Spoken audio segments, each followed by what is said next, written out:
Hello, Dr. Tawana Worlds by birth, also known as a disruptor.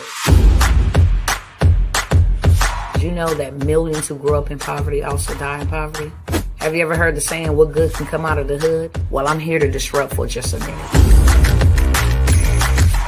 Yes, I was that little girl that grew up in the hood, grew up in the ghetto, single mother, absent father, eating out of the trash can just to survive. But I was also that girl that determined way back then that I was not going to become a product of my past.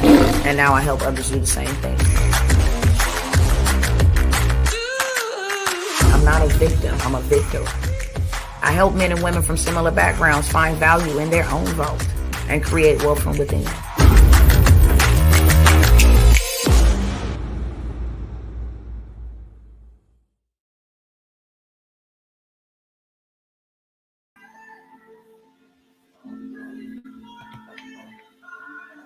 What's up, y'all?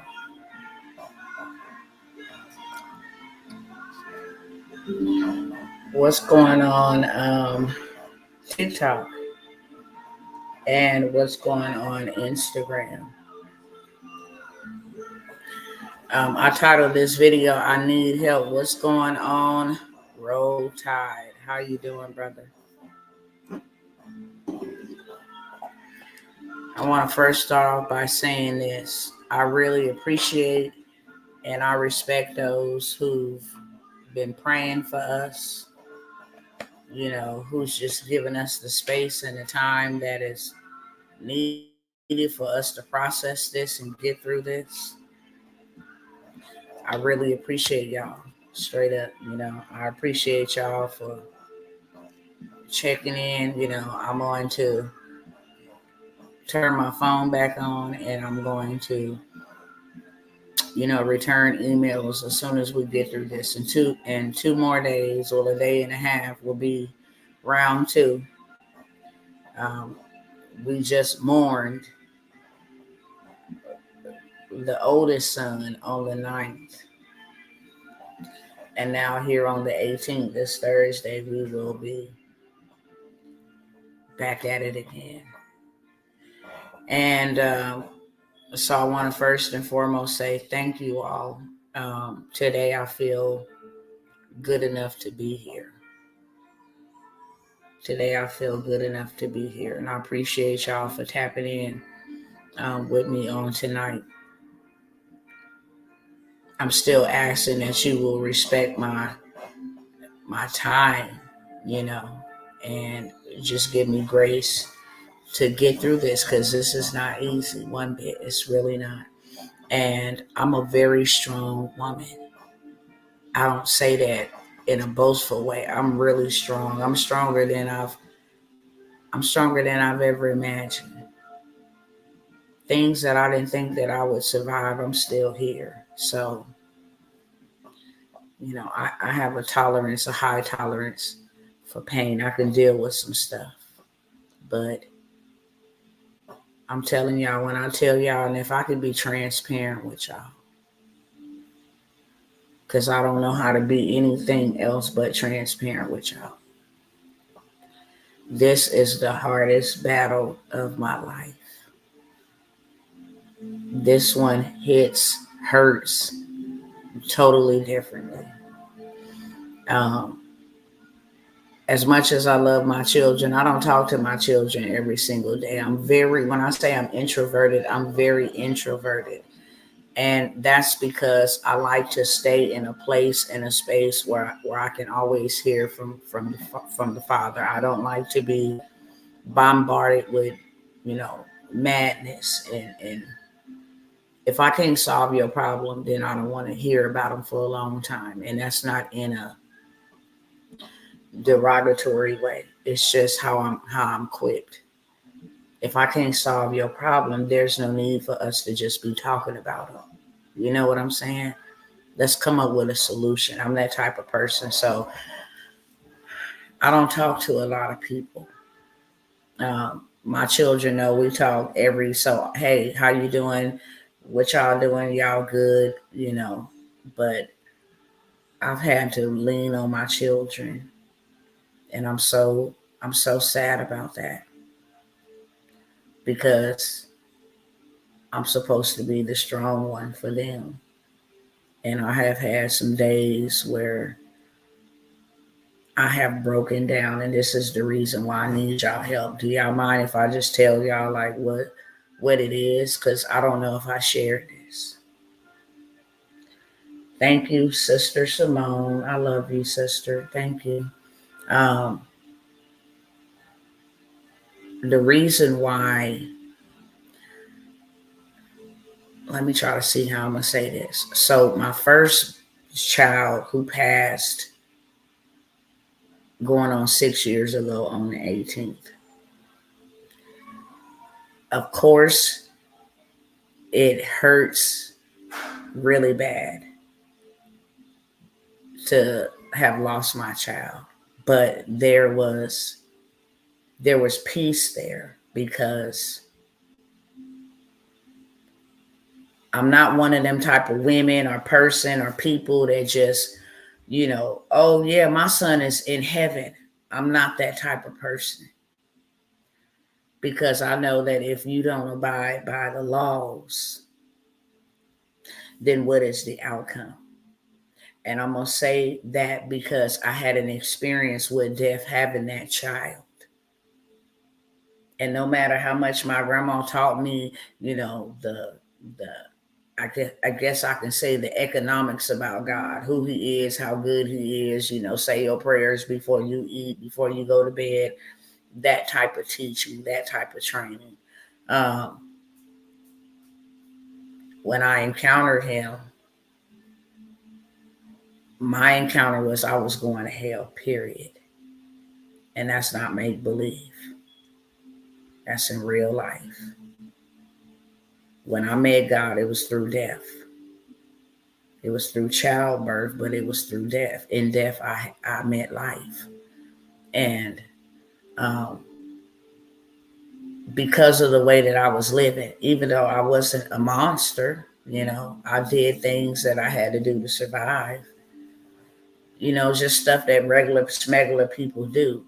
But then I found myself on July 29, 2002 in hell. Period. And I shouldn't be here before you all today. I am so forever grateful. I'm so forever grateful. So I'm not one of them type of people when people die, it just be like, yeah, they're in a better place. You don't know that. And if they live their life contrary, then it is what it is. And I know that in real life, not from just a written text, not from some preacher regurgitating it to me. In real life, I met God. I was in my sin, in my mess, heavily, and met God. So I know him in real life. And when my first child passed away, I didn't just put him in a better place, because I knew the type of music he listened to, what he was filling his mind and his spirit with.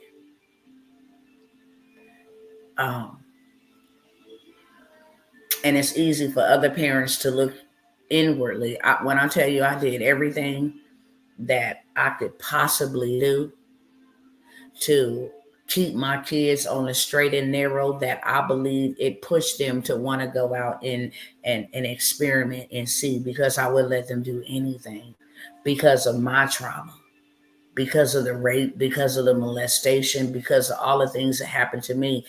My job was to shelter my kids from that. And I can admit now from a healed place that I was overbearing to them. Can we go spend the night? Nope. You ain't spending the night at nobody's houses, none of that, like, period.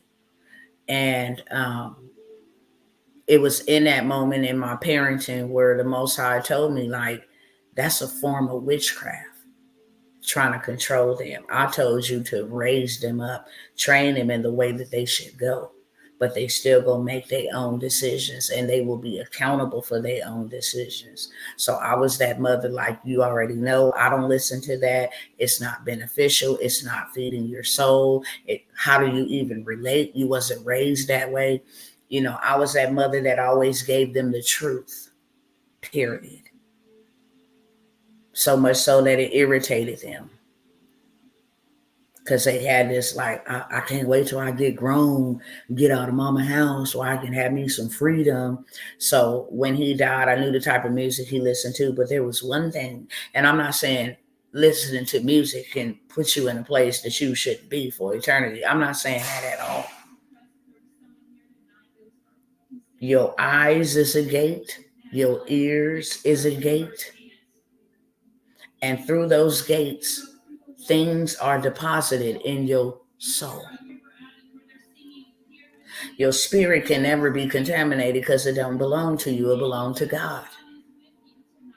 That's why your spirit is always willing to do right. It's your flesh, it's your soul, your mind, your will, and your emotions that want to do wrong. And my son was bitter with his dad because of things that his dad did to him. And we had a conversation, because we have these conversations. I said, have you spoke to him? He's like, no, I don't want to speak to him. And I seen bitterness. I'm like, look, bro, whatever happened, transpired, you still got to honor him. You still got to respect him, so that your days may be long. Your forgiveness is really about you, whether you believe you deserve it or not. He was like, I forgive him, but I still ain't fooling with him. And that's a clear indication that, no, you really ain't forgiving him. When you forgive, you have no feeling of the pain, of the hurt. When you truly forgive, when you be like, I'm going to charge that to the game, and if I never get an apology from you, I'm going to give it to myself to free me. So we had this conversation, and then 2 days later, he dropped dead on the basketball court. So I wasn't one to just put my son in a better place. After he died, it took a whole entire year. I said, God, I'm not going to ask you why. Because before he was mine, he was yours. But I'm going to ask you one thing. Because I know this work that I'm out here doing, and the sacrifices that I have made to serve you and to walk with you, I know you're not going to let none of mine go to that other place. And I'm just going to say it, right? Hell, Hades. I know. No, that ain't what I signed up for. I asked you to watch over minds, protect minds. I'm going to make the sacrifices so they ain't got to. Whatever was wrong, whatever was out of alignment, whatever was cursed, now it stops right here. It will not continue on in my children. I'm going to be the bloodline breaker. I will take the licks. I will take whatever it is that I have to take so that they don't have to take them. And a whole year went by before he answered me and told me where my son was. He also gave me insight that when he passed, it wasn't brutal. It happened so fast. And then he allowed those around him at that time to confirm that literally he laid down and went to sleep. He said, I don't feel good. My stomach hurt. Let me lay down right here on this sidewalk. And there he died. It wasn't painful. It wasn't tormenting. It just happened fast. And he gave me peace with that. My oldest son, there were things that happened. This boy had never been in any kind of trouble. None. And when he was on the phone with me, when they told me that his brother died, I was in another state. I was in Alabama. He was in California. He jumped into my daughter's vehicle, not knowing how to drive, just in shock, trying to flee. We don't nobody know where he was going. He don't even know where he was going. All he knows is that The boy who he grew up with, did you say that he was dead, like never coming back to life, dead? And he jumped in the car to drive and he hit some parked cars because he did not know how to drive. They locked him up. There was damage to the vehicles. We went to court. We told the judge this is why he did what he did. They're like, okay, we want to see his school records, make sure he's in school. Why is he out here in California? When you're in Alabama, we're just going to hold him, make sure he ain't been in no trouble, check with his teachers, dumb stuff. We like, look, his brother died. I'm here. I'm not in Alabama. I'm here because I need to bury my son, his brother, and I would like him to be released so that he can say his final goodbyes. He was not there when his brother died. So the judge said, sure, of course. We will allow him to go to the funeral, but we're going to keep him in custody until we get his school records, make sure he ain't in trouble in any of that, right? 2 days before the funeral, I called up there. Probation was supposed to transport him. I called up there. I said, I'm just double checking and make sure y'all got the address to the location. They tell me he's not going to be able to make it to his brother's funeral. I'm like, why not? It was like, we understaffed. I got the NAACP involved. When I tell you, I called everybody and they was not budging on it. I said, we will pay you. We will pay you to get extra. Well, it's not that easy. We would have to call in somebody, see if they're willing to rotate shifts. I mean, they totally failed this kid. So not only was he not there for his brother's death, he was not there for his brother's burial either. And it literally made my son go insane. He didn't care anymore. He started fighting. He started lashing out. Anybody could get it. He absolutely went insane. A 15, almost 16-year-old boy get that type of devastating trauma and then turn around and get traumatized again by getting arrested and locked up and separated from his family, and then get re-traumatized again by not being able to go say, bro,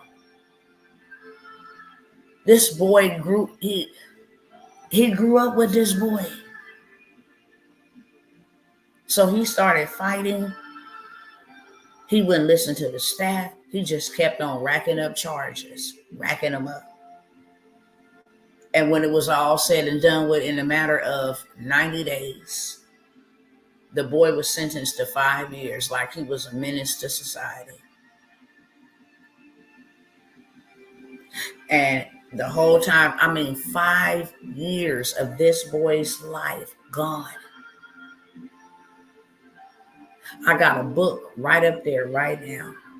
If it wasn't so painful, I'm trying to stay focused on tonight, I would pull it out and I would read it to you every single day that he was locked up. He wrote me a letter every single day.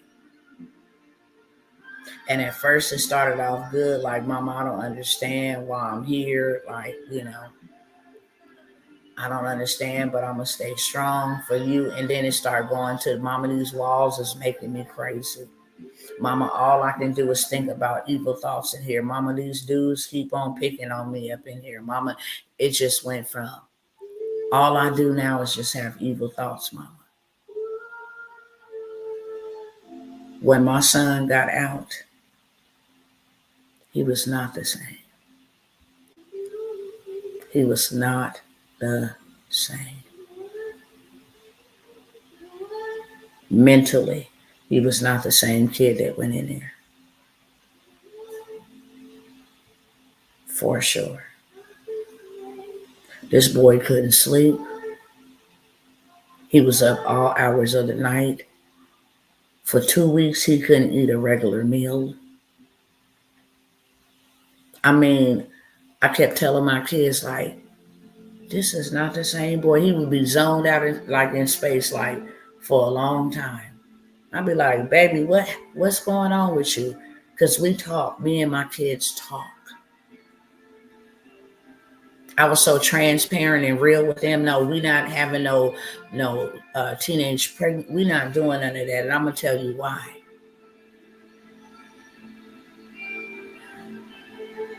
I would ask him like, baby, what happened to you? He'd be like, nothing. But he was not the same. A mother knows a child. It was so weird. So God started having me capture moments of him when he was standing, when he was sitting. You know, I had never seen any of my sons with hair on their face. While he was sleeping, I got photos of him while he was sleeping. I started captivating photos to kind of document what I was witnessing. And I'm like, man, this system didn't mess my baby up. They really did. And this boy, on April the 6th, him and his girlfriend had a very bad car accident. They flipped off the freeway. I want to back up a little bit. I'll say this. By him enduring all of that, not being able to see his brother pass away, and then while he was in there on year 3, his oldest brother, this boy is a fashion designer. He has a clothing line. He goes to a party at a very prominent high school. And some dudes that's following him on Instagram and following his brand, they don't like him and want to fight him. And he's like, I don't fight. Like, this dude was sharp, too sharp to be wasting his energy on negativity. He like, I don't fight. But his homeboy was like, nah, I'll fade him for you. I'll fight him for you because y'all not finna be messing with my brother. So his best friend and the dude who originally wanted to fight him started fighting. While them two was fighting, the other dude that was with the guy who wanted to fight pulls out a gun and shoot the boy in his chest, kill him. And my son had to witness that. That now my oldest brother, my youngest brother, my oldest brother, the two dudes that I grew up with, both of them dead. And I ain't seen them. And I can't go to their funeral. The day his oldest brother died, he had to watch his funeral through a video chat in a room, in a cell. And on that day, I still got the photo. I saw the very life leave out of my son. He had no emotions. None. He said, Mama, these people took my life. They took my life. Yet and still, he never wanted to die. If that was the case, he was in the place where he could have made that happen. You know how many people go to that place and they can't really deal with it? And they unalive them own selves. I've been there, done that. I was a troubled teen. So that's why I instilled it into my children. That's not a place you want to go. There was so much demonic possession in that place. I saw things that I never saw anywhere else. Spirits. I didn't know nothing about no spirits. I got marks on my arm now, being locked in a room on isolation, trying to off myself with the end of a toothpaste container tube, cutting myself. That's why I got these tattoos over this arm right here. But all this arm is cut up for me trying to unalive myself in that place. It's the worstest place to be. It's the worstest place to be. It's the most degradingest place. So I never wanted my children to go there. I talked to them about that as well. And he was like, Mama, these people took my life. And he was like, I don't know why God let them take my life. If God is so good, Mama, why did he let these people take my life? Why did this have to happen to me? And the enemy was working overtime on my son. And I'm like, look, let me tell you what it is. We don't get to pick and choose what type of situations we gonna have to go through. We don't get to pick and choose that. What we get to pick and choose is what our response is going to be. And boy, you know God. You've known him from a little child. When you were sent here, I knew God sent you. Especially the circumstances. This boy had no father. He had one physically, but his father raped me while I was out on the block, putting myself in a position to hustle and make a living that way. Instead of relying on welfare, I used to sell much. I used to trap much. So I'd be out there on the block with the brothers, not with the sisters. And the dude conspired a whole little scam because I would catch a cab. I would catch a cab to the block, and then I would catch a cab back because I wasn't willing to take a risk to drive dirty.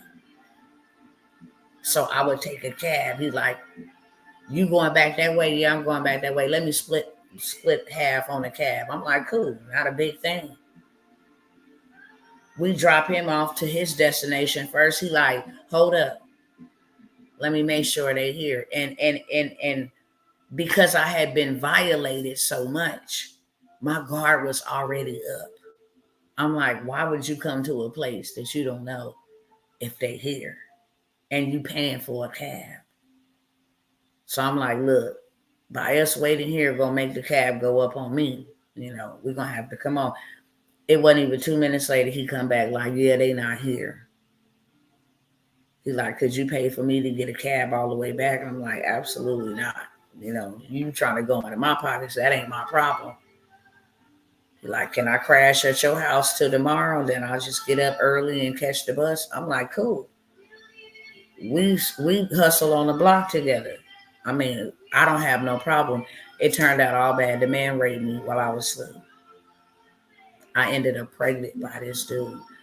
I did not want to have this baby for the simple fact that my first set of children, their fathers raped me. I just decided to keep the children because I loved the children. I felt like God gave me the children. I didn't have that type of love, so I wasn't willing to subject my body to something. Don't know if I was going to make it through that procedure or not. I had the kid. I said, I'm going to love the kid. And I did that. Never treated them I don't need nothing from them. I don't want nothing from them. I take care of the children. Right? So he didn't know his identity at all. While I was pregnant with him, I battled. Inwardly, what we deal with, your children feel that too. For 6 months of my pregnancy, I battled, should I get an abortion? This is the second man that raped me and impregnated me. I'm not finna just be walking around. I know my life is more than just being raped and having rapists as babies. So for 6 months, I battled. And I kept hearing God say, don't kill this one. This is going to be your man child. Because the other ones were all girls. Said, this one going to be your man child. Don't kill him. And I battled with that every single day up until I could not have an abortion anymore. And then when he came, it was like he stole my whole heart. If then nobody else wants you, boy, I loved you. You were the first man that I like fell in love with. You were the first man who had my heart. I loved you and I raised him that way. Yet and still, that piece was missing that I could not give to him. He wanted to know why the girls had their father. My husband came in and stepped up and raised him from when he was age 3. So he had a male figure, but he still didn't have his identity that only his father could give to him. And he struggled with that. He's like, God didn't let me have no father. I used to watch the girls be able to go to their grandma. So I don't know nothing about that. So I found myself having to make up a lot for that. Overly. To give him extra. Because he didn't have that. And in his letters, because he was a pensman, he wrote that over and over and over again. What was wrong with me? Why me? And then he went on this mission where he didn't even believe in God. He like this. My whole life has been tumultuous. But this boy was so blessed. He was so blessed. This was a kid I never had to worry about. Do you need a pair of shoes for school? No, mama. He would get out and they used to have these little packet incense. You buy them for $1. And because I used to burn incense ignorantly, especially I used to smoke in my house, so I would burn incense so it didn't smell like smoke. He would get a pack of incense that cost $1 and sell one stick out of that incense pack for $5.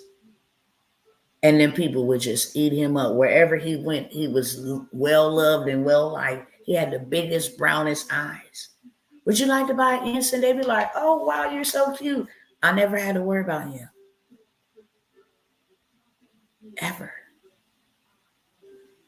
He would come home from school with a melted ice cream. Like, I thought about you like this. All my kids are my best friends, but this boy right here. And when he got out, he was messed up. He was like, Mom, I'm trying to be patient. He was like, for 5 years, every single day, I just thought about all the things that I would be able to do when I got out. I want a job. I want, I'm trying to be patient, Mama. You go put in job, be like, yeah, we're not interested. Go try to find him apartment. Oh, you got a case for violence. You got a case for, you know what I'm saying? We do a criminal background check for you to be able to rent here. And it was frustrating to him. He was like, Mama, he finally got his own place. Got his place maybe a week and a half to 2 weeks before he died. It's like, you proud of me, Mama? You see I'm doing the right thing? Like, I ain't been out here in 5 years. Everything is different to me, but you proud of me? I'm like, boy, I'm proud of you, boy. I'm proud of you. Got into an accident on April the 6th. And he was not supposed to go back to the city that he was delivered from. He was not. That was his biggest downfall. He wouldn't listen. But he got into that accident on April the 6th. And do I got these photos over here? Let me show y'all. I wasn't planning on doing anything with photos, but I don't think I ever showed y'all.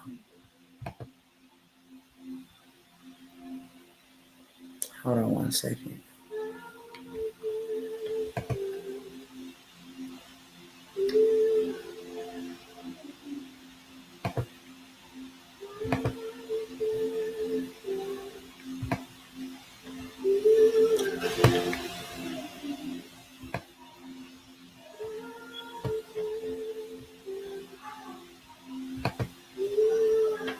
All right.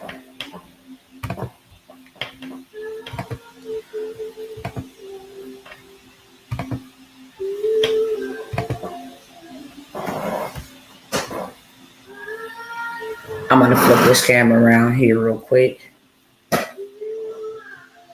There's other scars that he had, but I won't show you all of that. Okay. His back was gashed open. His kneecap was gashed open. There was some glass from the back seat of the vehicle that slashed him that way. They flipped off the freeway. Let me show you guys over here real quick.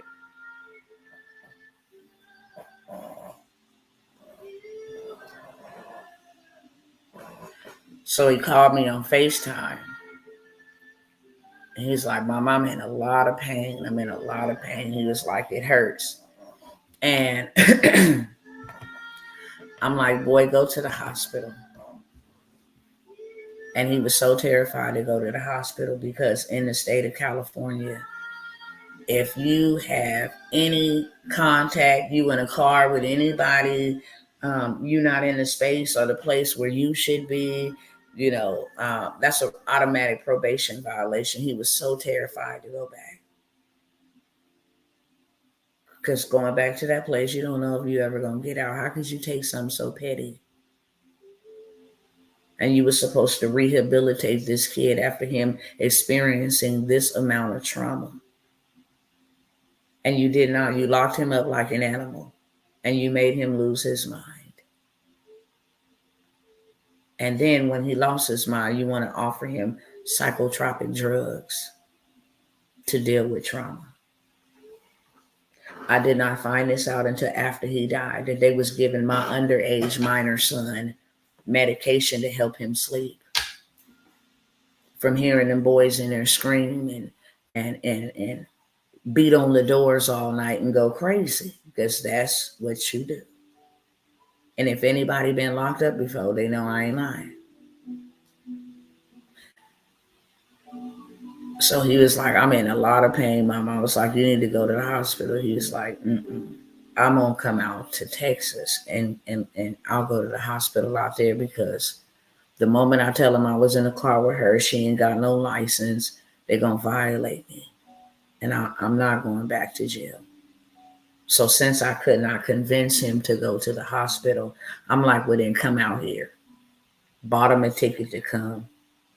The airlines would let him fly because he didn't have his hard copy ID. Had a copy of it, had a copy of his birth certificate, had a copy of his social security card, but because he didn't have a physical copy of his ID. And y'all know what? I'm pissed off about that. And you want to know why I'm pissed off? Because when I just traveled not too long ago, I'm walking through the airport and it said migrants don't even have to have no identification to fly. I begged these people, begged them on the phone, can I fax it to y'all? He came here and got his license.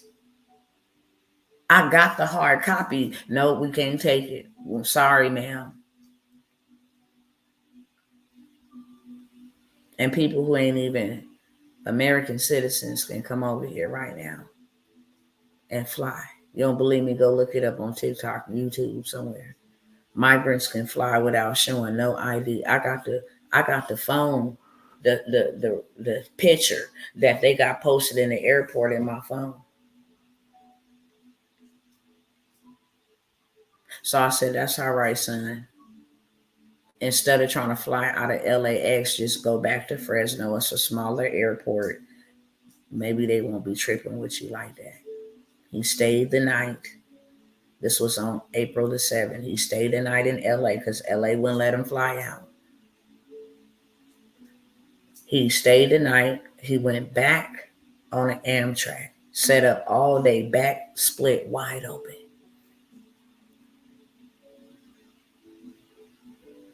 By the time he got there, he like, he had the accident on the 6th. I got him the ticket on the 7th. He stayed in LA on the 7th, went back on the 8th. Made it back to Fresno on the 8th. He asked his girlfriend, he like, yo, mama ain't got nothing for pain. I ain't slept. I can't lay on my stomach because my kneecap and stuff busted open. And that's painful. I can't lay on my back because my back gashed open. And I ain't slept in 3 days. Do your mama got something for pain? No. My homegirl do. My homegirl, she got something for pain. She had an accident, not knowing that the doctors is only going to prescribe a certain amount of pain pills per month for those who need them for ailments and different things of that sort. I know that for a fact. I work in the medical field. They only going to give you so many Somas, so many Vicodins, so many Xanax, so many Percocets. They only going to give you so many. And then if you take all of those before the month ends, they're going to start looking real funny at you because they give you enough to last you for the month. So you either selling them or abusing them if you got to come back sooner than the amount that I gave you, which makes these young people and these people addicted to pain medications. Most people don't know people get addicted to pain medications from the people with the white coats on, okay? That's why I never took it. Pushed 9 children out, 6 children out, 3 was cut.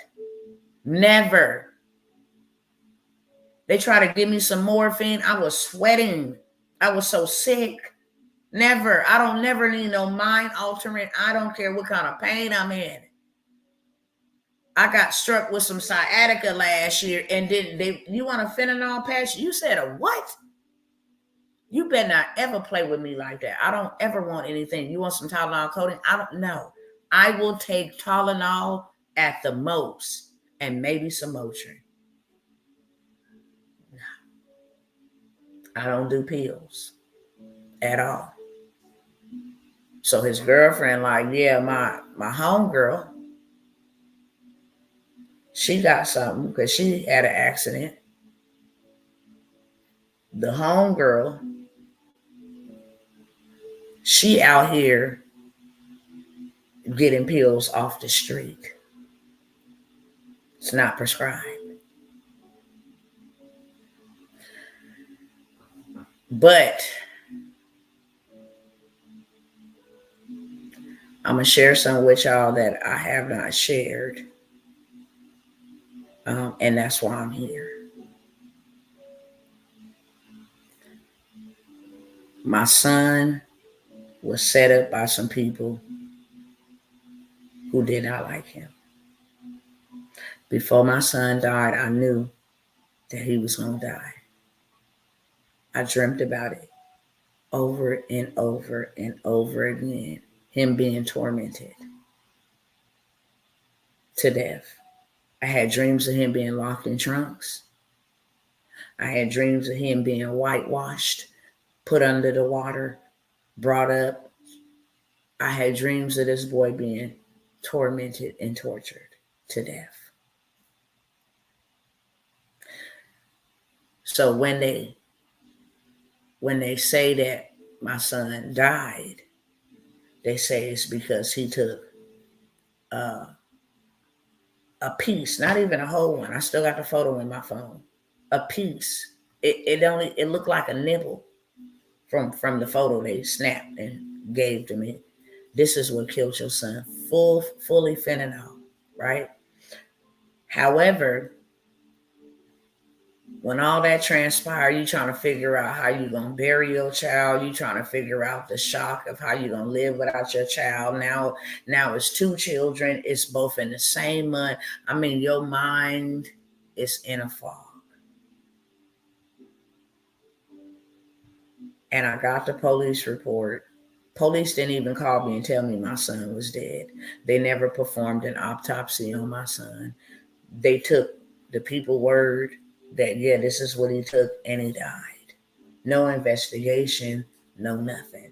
And I peeped that from the beginning. But like I said, it was no longer fight or flight mode. It was all fight. I got to get him buried. You got the pressure of the funeral home, you know, you got the family. I mean, just everything. So I paid attention to it. I reached out to some lawyers. I'm like, they violated him in all manners. They let somebody who ain't even blood related identify his body. So when they went to identify his body and I went to go say, that's my son, I couldn't see my son.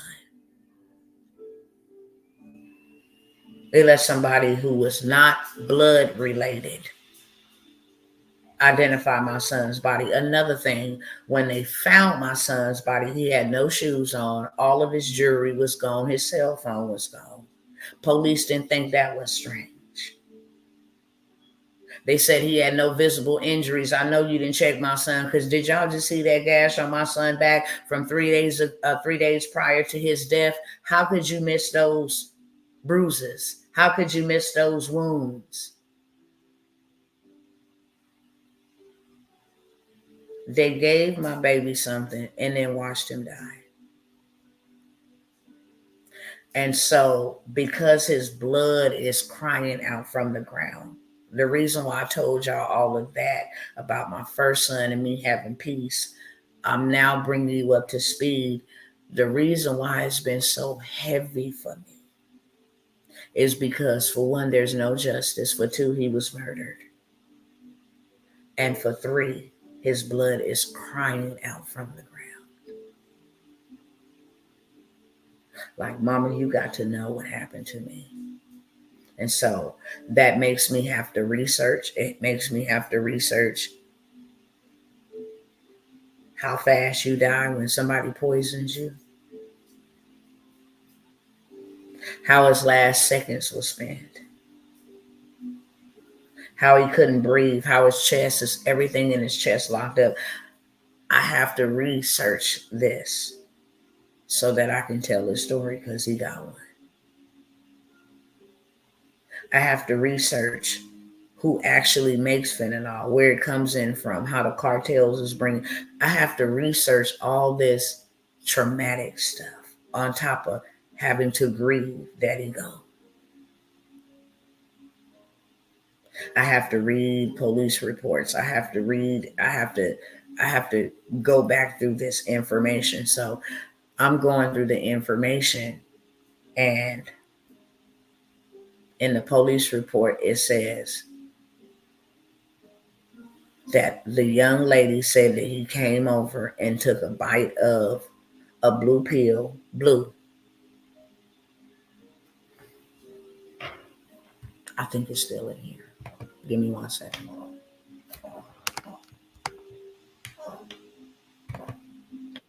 Okay. Give me 1 second. I'm going to have to read it over here to y'all, because here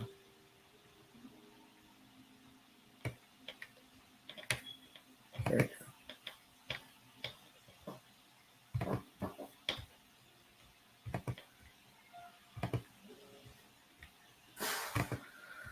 Hold on. Okay. Let me show y'all real quick.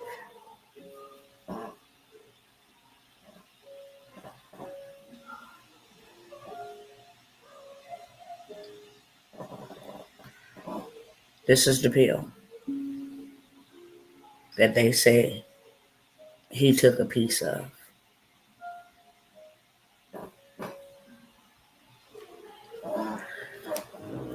Let me show y'all over here real quick, and then I'll continue.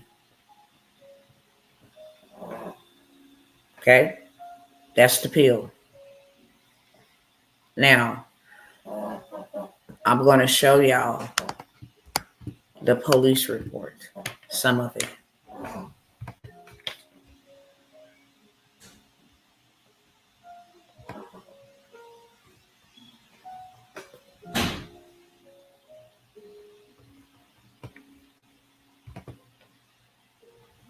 Okay, it's this one is sideways. Y'all might be able to see it. Excuse me. I don't know how to flip it or reverse it, okay? But I'm going to read to you what it say. I'm going to blow it up like that. Okay. This is the part that I want. Okay. This is the part that I want y'all to pay attention to. Right here where it says, Corporal Jacobs discovered a white frost-like substance on the counter, where it says there was a rolled up $20 bill with some white substance on it. The substance looked like frost from the inside of a freezer, but was solid in texture and would not melt. Corporal Jacobson collected the white frost-like substance, which was later booked into evidence. Okay, now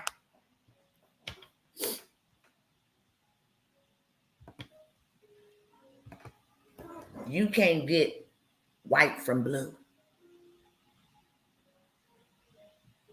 and you can't get no gram worth of no white substance from no one single pill.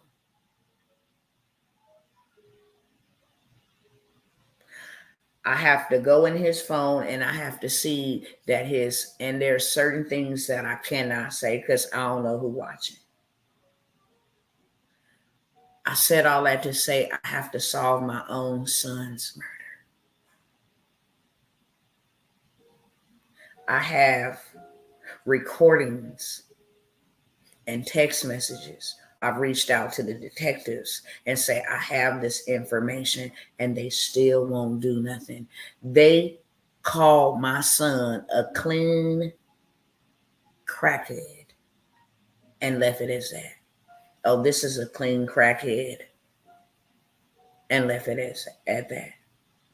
Yeah, he wears jewelry, so what? He got on nice pants, so what? You know, this is what you call a clean crackhead. Trust me, I've seen them. My son don't do crack. My son don't do no crystal. He don't do no meth. He don't do none of that. And that is what you said about my son. Didn't even see fit to give him an autopsy to see what they poisoned my son with. You ain't did no interview, no interrogation. I done watched too much first 48 hours to know that the whole entire situation was just all wrong. How do you get white look like frost? How do you get white look like frost from the freezer, but it does not melt from a blue Percocet fentanyl pill? And y'all didn't find that strange. You didn't find that you needed to investigate that.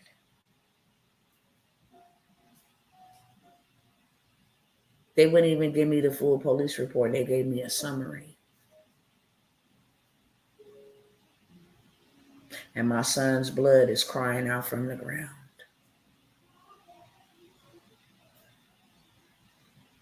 May the truth come out. His own friends, I'll say this, his own friends set him up and murdered him because he wouldn't do something that was in his text message asking him to do. I have all the evidence. I have all the proof. And I need to do something with this pain other than let it hurt me. And a lot of these lawyers is acting like they scared to go up against the police department, go up against the coroners. You took my son to the morgue and I didn't give you permission. I didn't give you permission. And then you did not even do an autopsy on my child to see what happened to him. You falsified a report and said there were no injuries. And I know that that's a lie. I got photo proof that 3 days before he died, he had multiple injuries from a car accident. You discarded him as filth. And that hurts me so bad that both of my children were murdered by medication.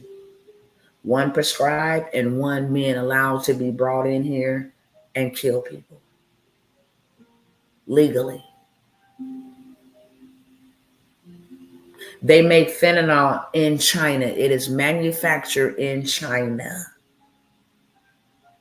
They then sell the liquid to the cartels. The cartels then put it on weed, put it in vape pens, put it on pills, counterfeit pills, so they can get filthy rich from the $10 death called fentanyl. Just last year alone, it wiped out over 350,000 young adults. And I'm a mama that got to do something more with this pain and let it hurt me. I don't need no money justice from no polices. Nah. This ain't about a lawsuit. This is about right and wrong. And your system is killing our young people. And then when you allow these criminals to infiltrate neighborhoods, and let me tell y'all, fentanyl don't discriminate, baby. You got people that went to Harvard. You got people that straight from the hood. It don't discriminate. 12, 2 years. There's a little boy in New York died last year at a daycare from fentanyl exposure. It don't discriminate. I will never lay on my back and take this. You know how many of my people, not skin folks, not that, my people, my brothers and sisters, that the Most High created in his image and his likeness. You know how many of them have been maimed and unalived by this system? Am I mad at the people for being a pawn? Yeah, a little bit. But then I understand that there's a bigger fish that's pulling the strings. These same people that let these rappers rap about Percocets, Molly Percocets, Adderall, taking these pills like these pills is something to take. And then our generation, our young folks, think because, what's his name, who rap about Adderall, Kodak Black,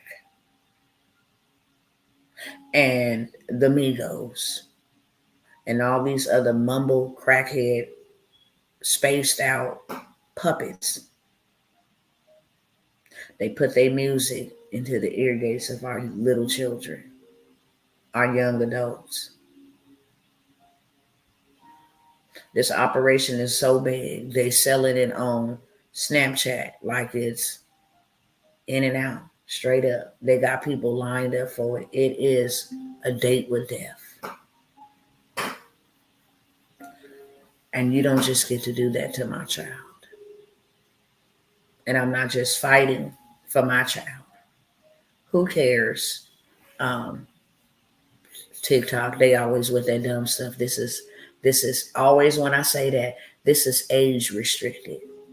I'm asking y'all tonight, can y'all help me tonight? Can y'all share this with y'all children? Can you share this with your young people? Can you share this with your auntie, your sister? I don't care. Share it. I'm calling on my tribe tonight. I'm in so much pain. So much pain.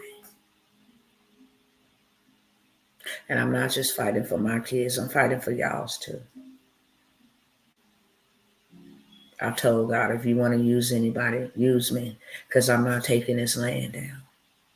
I'm not going to be one of them parents that just go sit somewhere and die and just remember my kids. Ain't no way in the hell. Ain't no way in the hell. Ain't no way in the hell I'm going to allow my system to inflict this much pain on me after hundreds and hundreds and hundreds of years of afflicting pain. Ain't no way. Ain't no way.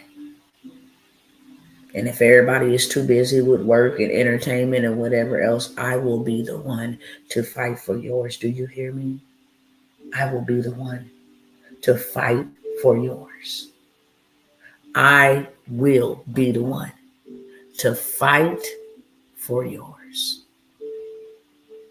One was enough and two was way too many.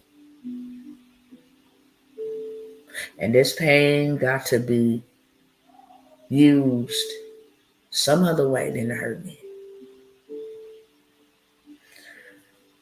And now it's time for me to make some noise. This thing almost took me out. I'm not just saying that, I'm telling y'all the truth. I thought I was strong this time. I've never had to have a year anniversary of both of my sons being dead. Having one every year for my first boy was too much. So I'm thinking, I got through it with Kid Ryan, it probably ain't gonna be that bad. Man, let me tell you something. That thing started creeping in the middle of March. The realization, the horror. It would be one thing if I was allowed some justice. I could see them in court. I could know that they would never hurt nobody again. That's one thing. If I knew they wasn't writing prescriptions and having these people, out here poisoning our children, whether it's with candy, if I knew that wasn't going on anymore, then I'd probably go somewhere and start a foundation or something like that, and I sit quietly and do my. But I'm gonna be loud as hell. Do you understand me? I'm gonna be loud as hell. I ain't got nothing else to lose. You took what really meant everything to me outside of God. And you didn't just do that once, you did that twice. And I got to get justice for my children and for all of those children who were murdered. I have to. By the grace of God. It's my assignment. It's what He called me to do. And I don't mind being bold. I don't mind being loud. I don't mind bulldozing. I don't mind being on the front line. I don't mind being a warrior. But I'm going to ask y'all tonight, I need y'all help. I need y'all help. I need to obtain a lawyer that got some balls and not afraid of the police in real life. That's going to actually fight for justice. And if they won't, you know what? I'm willing to go back to law school. 45 and I don't care if it takes me to 70 years of age. I'm willing to go back to law school so I can become a civil rights attorney. Not just out here trying to get some money like Benjamin Crump, but making some serious noise and disrupting some serious systems. And who wouldn't be better for the job than someone who is lost so tragically to this system?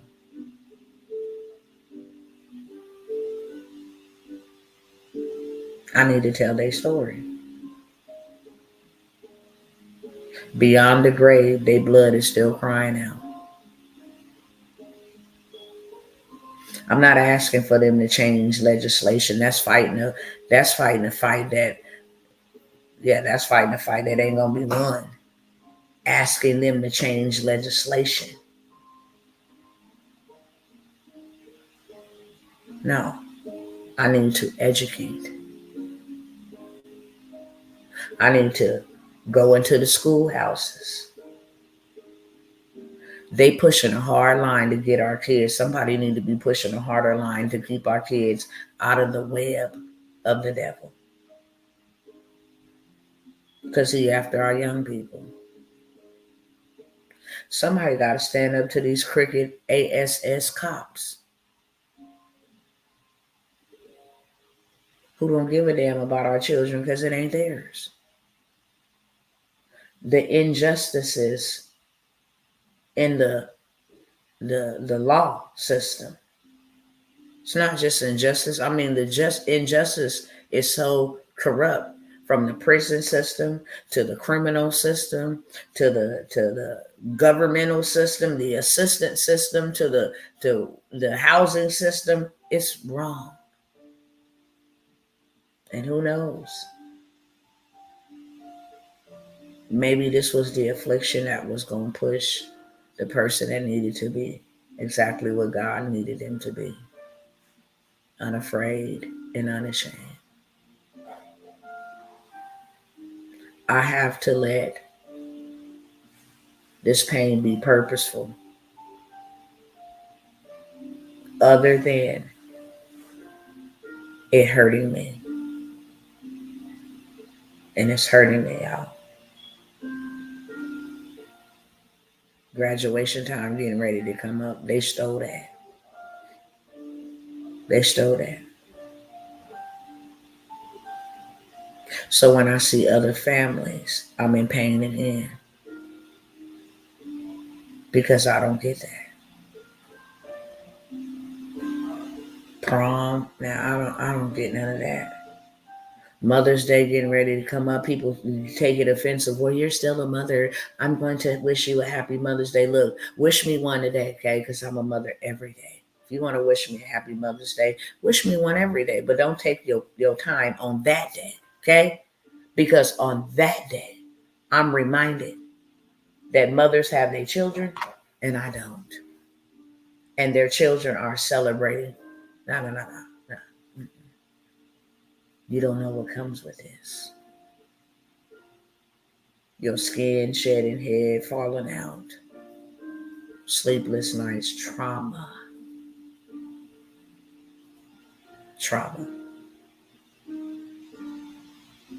And it's too much pain to hold in, internalize. It'll kill you in real life. So I decided that I'm going to fight, and I'm going to continue to fight. I've always said that I'm going to fight for them anyway. And the way that I've been fighting is to liberate people so that you don't be in a financial chokehold, which causes people to have to go out and sell drugs and steal and commit crimes, period. You got to be some type of evil just to be like, yeah, I'm just going to go commit me a crime. There's always an underlying reason behind why somebody go in the store and steal something. It's always an underlying reason why people out there pushing drugs, risking their life. There's always an underlying reason. We start educating, we start empowering, we start impacting, then we can lessen the burden of the government without having to rely on the government to lock them up and to kill them by educating them, giving them something to wake up for every day. They know they have the ability to go out and make their own money the right way, the legit way, own property and stuff by somebody teaching them how to do it. Keep them out of the system.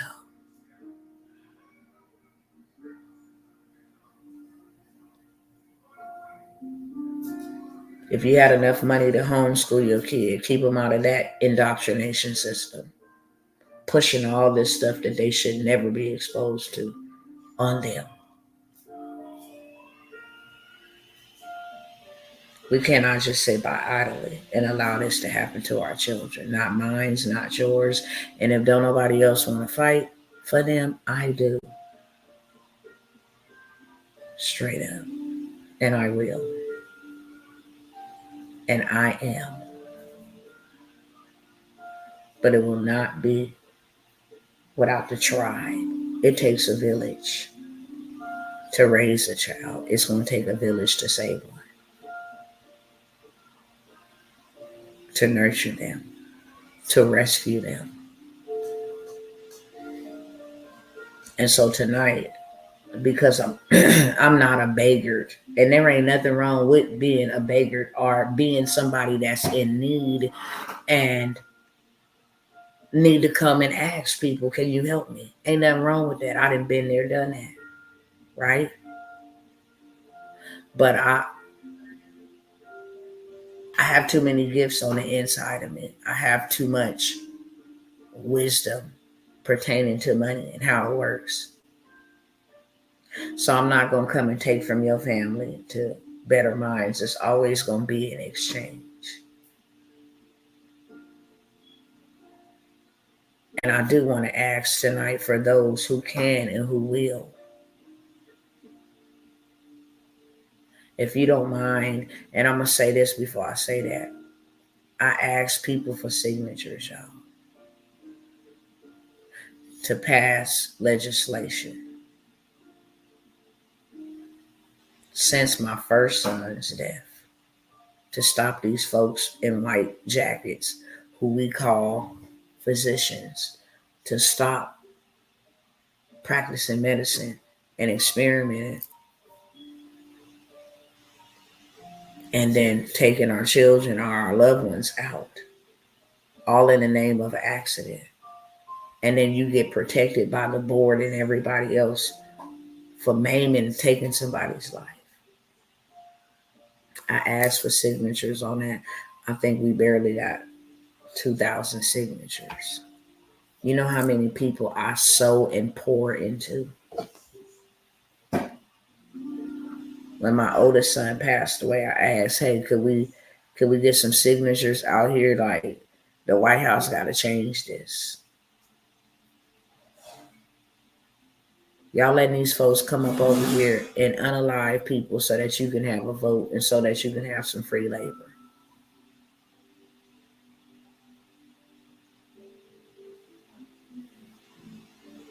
And our children are paying with their lives.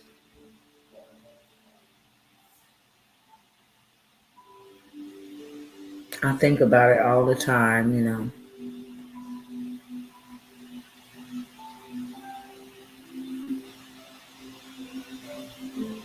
Not just with the fentanyl, with the kidnapping. I mean, they after our kids, yo. With the trafficking, blank trafficking. I mean, all of the stuff with the lifestyle, being able to enter into the schools. Y'all don't see that after our kids. They can care less about us.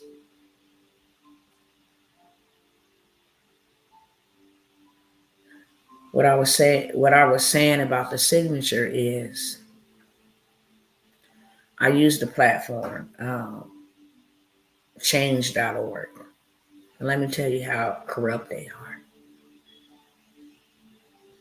And that's why I don't like these systems. GoFundMe, all of them. GoFundMe, you need to raise funds, right? For your loved one or for a situation.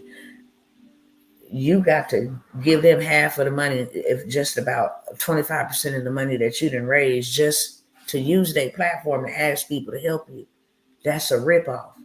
People don't come to your system and ask for help unless they need it. So why would they have to pay you this big old portion of the money that they trying to raise to stay in their house, to get a new heart, to bury their loved one, whatever? That is evil in my eyes.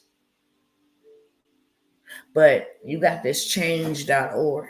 Now, it's a platform where they allow you to collect signatures, but they slick. And this is why I only got 1,500 signatures. They say, hey, you spread the word, you're doing good. We got 15 signatures. Let's meet the next goal to get 100. Okay, we're pushing it out there. Okay, let's meet the next goal to get 300. Not realizing that when people come to their platform to sign the petition, they're going to ask them for money, like they donating towards our cause. And we ain't never set up no campaign for no money. So therefore, people be like, yeah. Right before they say, okay, do you want to share this? Do you want to make a donation? This will really help Ryan's, but we don't even get any of that. So you know how many people who possibly didn't have it or just didn't want to give it to them, we miss signatures because of that.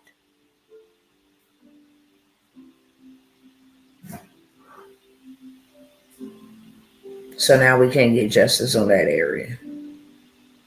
And they'll keep on telling us on our end, yeah, get the word out, spread the word. People with 1,500 signatures have the potential to get noticed by the news media. We want coverage. So we pushing it out, not even knowing that the 1,500 people that we finna get, you finna hit them in their pocket. And then how I found out was people were like, I made a donation to this change.org. A donation? I ain't asked for no donation. Well, yeah, I made a donation. What? So I go through there. Sure enough. So we don't have a lot of signatures.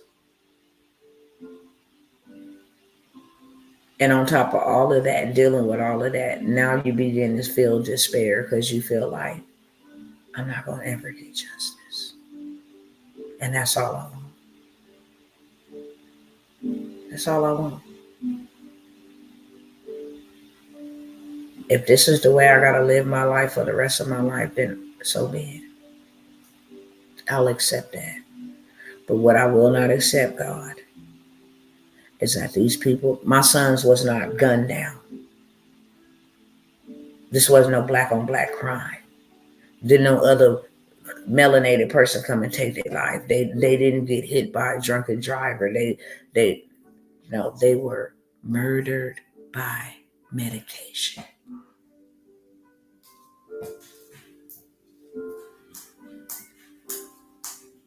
And there are some people who make millions of dollars off this medication and still making millions of dollars and still gonna harm somebody else.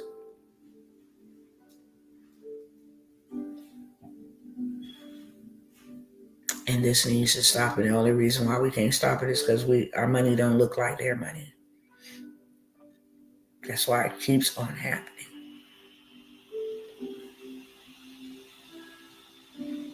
That's very corrupt. It don't nothing come to us.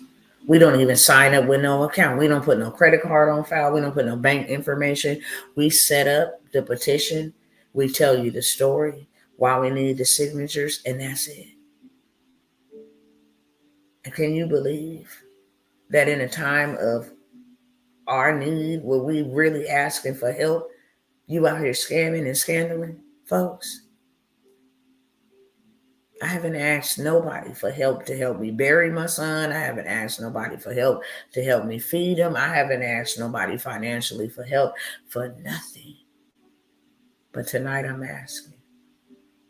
Tonight I'm going to ask. This pain got to do something else other than hurt me. And I need a lawyer.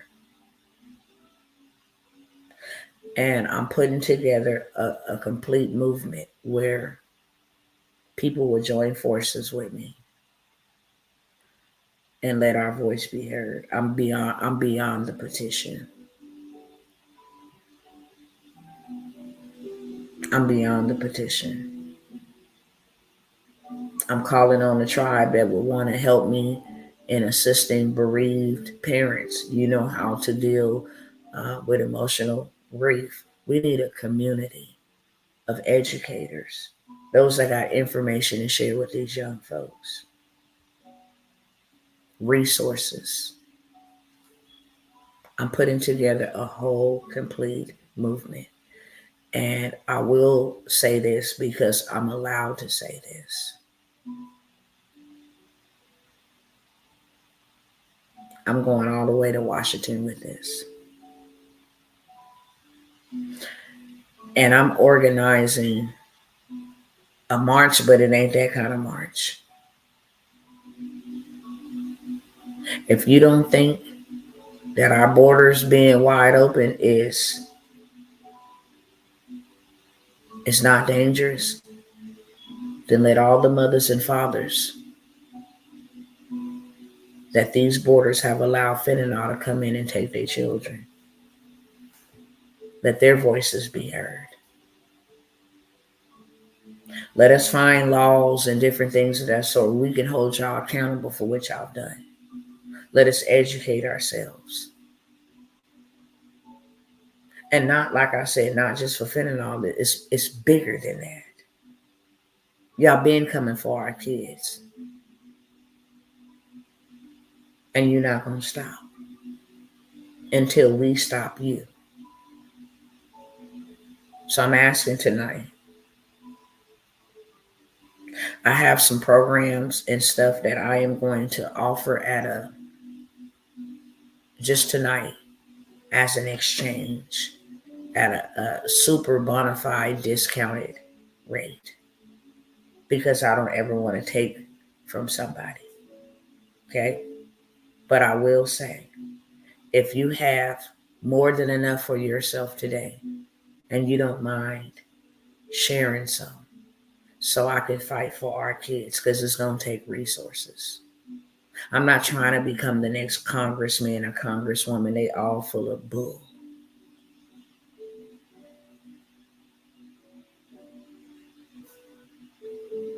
I want to stand up for our children. I want to educate our children. And I want us to start creating programs and spaces and opportunities for our young people. I just got a report yesterday that said more young people are dealing with depression and mental illness. And this is why they're going to the drugs. And they're not going to the drugs to say, hey, I want to do drugs. The people that's doing them is making them think that it's cool, and it's tricking these children to death. And I'm going to tell you something right now. Because I've been doing my research, I told my husband and I told my close family members, the night my son died, I felt it.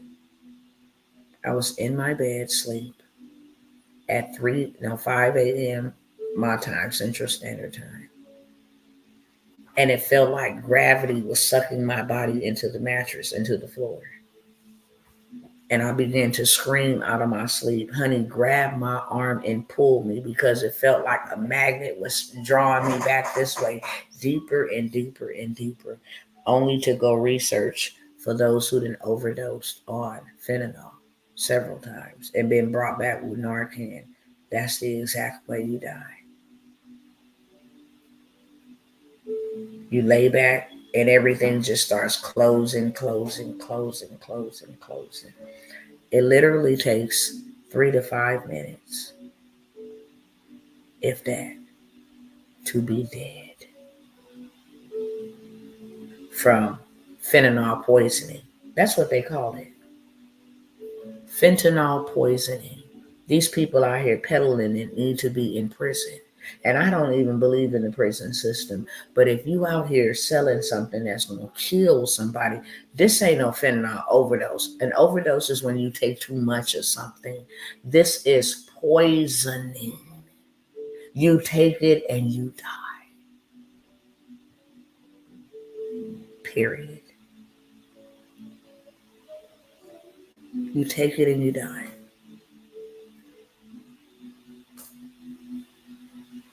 And all of these kids' blood is crying out from the ground. All of them. Their friend told them to hit the joint, and then all of a sudden their lungs locked up. Their friends told them that this was the thing to do. With the whole COVID situation, it messed up a lot of our young people mentally, because now they didn't know if they was graduating. They had to force from going from one type of life to now you just sitting at home playing video games. The damage that was done during COVID alone was horrific to the minds of these young folks. If we thought, and you think about it, if it affected you, then you can only imagine how it affected them, who don't know how to process their emotions and their feelings. It's always somebody like, yeah, that could never happen to me. That's a lie. That's a lie. I done seen too many stories.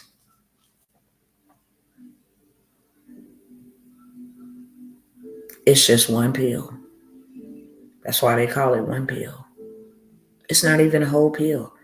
If you take a whole one, that has the potential to kill 5 people. One pill. And as y'all can see, that was a bite of a pill, supposedly. Took out 159-pound, strong, young, healthy, athletic boy. Put him down in 3 to 5 minutes.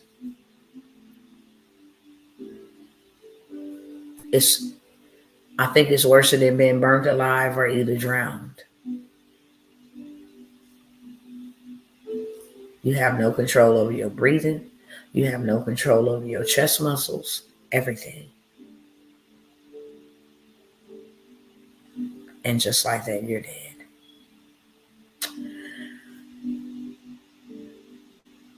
That ain't gonna ever be cool with me. Okay? And one thing I'm not gonna let this pain do is paralyze me.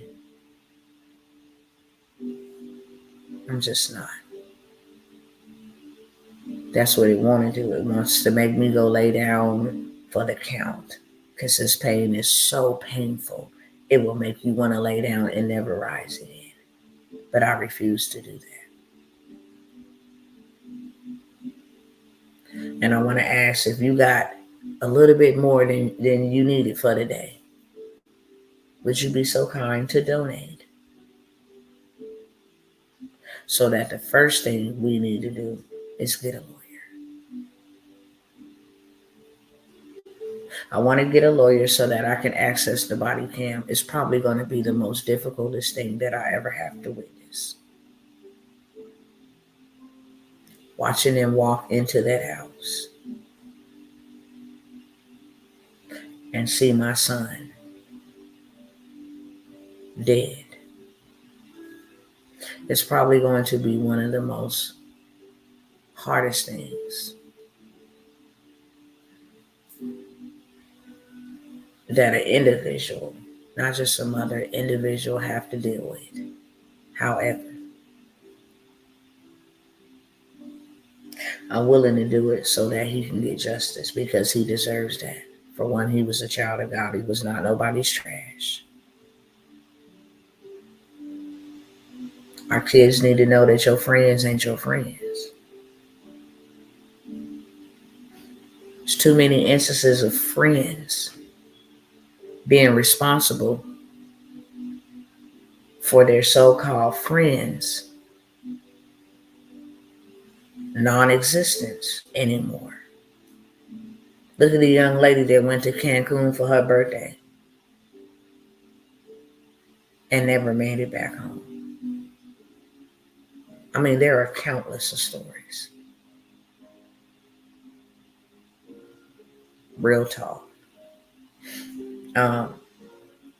So I'm asking tonight, first and foremost, before I offer you anything, I'm going to be going in just a minute. I'm going to let you guys know, if you love me,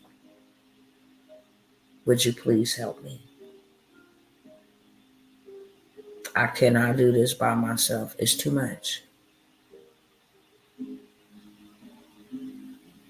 And I'm calling on my tribe. I come, I sow, I give. But now I'm standing in need. And it's not for nothing crazy. I'm not asking you to pay my bills. I'm asking you to help me fight for justice for all. An injustice to one is an injustice to all. I don't care if it's $1. I don't care if it's $5. It's the act to stand in solidarity with me. That's what I'm asking for. Can I have your support? I will fight for all of our kids. But I need support. I'm going to need help. Thank you, Sister Kimber and Sister Jill. I always hope that I have sowed enough seeds in any aspect without ever asking for anything in return, in hopes that when I need people, in my time of need. They will be able to help me. And this is my time of need. If you don't want to donate and you got to get something in exchange for your currency, I have so many of my programs, so many workshops, um, so many different ways to make money. Okay. And some will say, if you got so many ways to make money, then why you ain't making no money? That's not my case. Okay. I know how to make money. My case is ever since this boy has passed away, it has been hell. The hordes of hell has been released because I didn't go lay down somewhere and die. I chose to help people. And the enemy's plans was to wipe me out. Okay, I'm going to get you. I'm going to get you out of my way because you a threat to me. So I'm going to come in and I'm going to harm what you love the most outside of God, and that is your children. And then when he couldn't get me with that, I'm still out here shaking, moving. Hey, I want to buy land this time, because I'm a builder. And my number one goal is to never allow this to happen to anybody else. And I just believe that if we are all financially empowered, a lot of the atrocities that happen to us will stop happening to us. Okay? I just believe that. We don't change the game through chanting and marching. We change the game through financial power and literacy and education. So because I'm out here doing that, now you got these devils that own these systems, payment systems. Oh, you're making a lot of money. You're making money fast. We want to know where you're making that money from. We're going to hold this money in our reserves. Do you know Stripe took over $70,000 and held it in my reserve, in their reserve? I don't even know reserve that is. Ain't no name of the bank. We holding it. And then they held it because they said this is high risk activity. You got people that signed up and you just did 18,000. That's high risk. We're gonna need to hold 50% of that. And then I'm like, oh, okay, y'all won't hold 50%. I'll just go harder so I can make more. And then it's like, we want to hold 75%. Oh, I got receipts, baby, for days. I'm not the only person that it's happened to. When they want to demonetize you, it's happening to Donald Trump. It didn't happen to other influencers. You can go and Google it right as we speak. A young couple started up what do you call it? Crowdfunding. Raised $1 million. PayPal, Stripe held it all indefinitely. Just go type it in. I dare you to. And the first thing I'm thinking is when Grant Cardone and all of them people make $1 million in a day, do you hold their funding? We need you to give us more information about your business. Okay, here the information go. We need your bank account. Okay, here the bank account go. Oh, we still determined that your account has, high risk activity, and we want to hold this money in our reserves. So I don't have a problem making money. My problem is that nobody that I know that believe like I believe, that look like me, have their own platform. So we at the mercy of them. And then I thought it was just, okay, it's just Stripe. Then PayPal came. We can't let you cash out nothing but $300 a day. I can have $75,000 in there and I can't cash out nothing but $300 of my money. It's not theirs. You go to the bank and you say, hey, I want to wire transfer some of this money out. If they don't approve it, it ain't being sent. There's no way around it. None. And if that wasn't enough, I had my own people. I'll tell y'all about a couple of incidents since I'm just telling y'all. I had a sister. Dr. T, can you help me? Yeah, I sure will. Look, I really need your help. I'm in urgent need. I need to get me some revenue coming in. Okay, cool. How can I help? I got other clients, but how can I assist you? Because I overstand, sister. If you telling me that hubby ain't working and y'all ain't got no other streams and means, okay, how can I assist you? Let me build it out for you. The chick, let me build out her business. Do y'all hear me? All of this is documented in receipts. So now I got the systems fighting me. I got the enemy fighting me because he's trying to kill me and my family. I got the systems fighting me because they know that money moves something. And without money, you can build. And then I got my own people fighting me. I build out the lady business. She like, my husband don't know I used our credit card to sign up for this. And that was a red flag because I don't operate like that. Whatever I do, Marcus know, unless God tell me to do it. And if he tell me to do it, then he gonna deal with Marcus if he got something to say about it. But it's usually something that's doing good that Marcus may have some objection about. If he tell me, okay, go pay her rent for $3,500, Marcus might be like, well, do you know her? Well, they have their way of getting in the way of what God said, and he already know when it comes to God and what God said, whether I understand it or not, I'm gonna do it, and then I'll tell you later. But she went behind her husband's back, to make a long story short. So when she told me that, she's like, Dr. T, I need this other little part set up. Now, I didn't build out the business. She's like, I need this other little part set up. Husband don't know that I used a credit card, so I can get things rolling. So now I'm stopping everything that I'm doing to assist her. She goes and do a chargeback. Fraudulent claim on her credit card. Now, first of all, how did I get your credit card? Second of all, before you hit pay, you had to sign a little box called terms and agreements. I guess my hand was on your computer. Okay, they can track the API. Matter of fact, here's the receipts of our Zoom communication of your deliverables.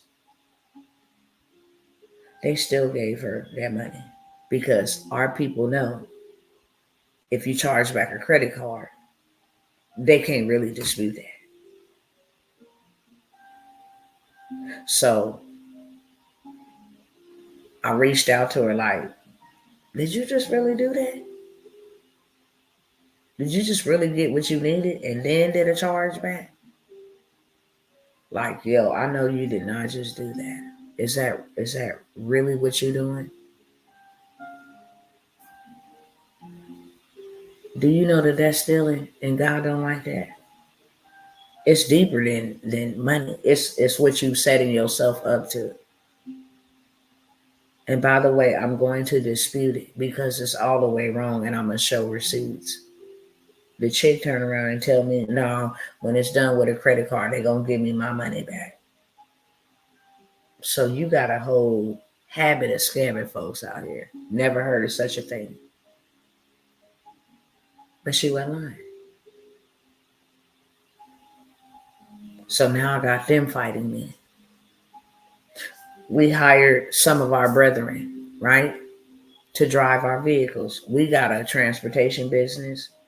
Brother, you say you just moved here, you got a wife, you don't know nobody here, you need to, make sure you got ends meet to take care of your family. We'll hire you to drive for us. We'll be benefiting each other. The brother takes our van, steals it, leave it abandoned on the side of the road, broken down. Another one, crash my husband's whole truck, tow it up. The other one, abandon the vehicle. Oh, I'm just going to work for a day or two, get some money, and abandon the vehicle in Florida. We live in Texas. This is our people doing this to us. in the midst of all of this. I mean, I could go on and on and on and on and on. So my problem ain't making money. Dealing with all of that has really hurt me.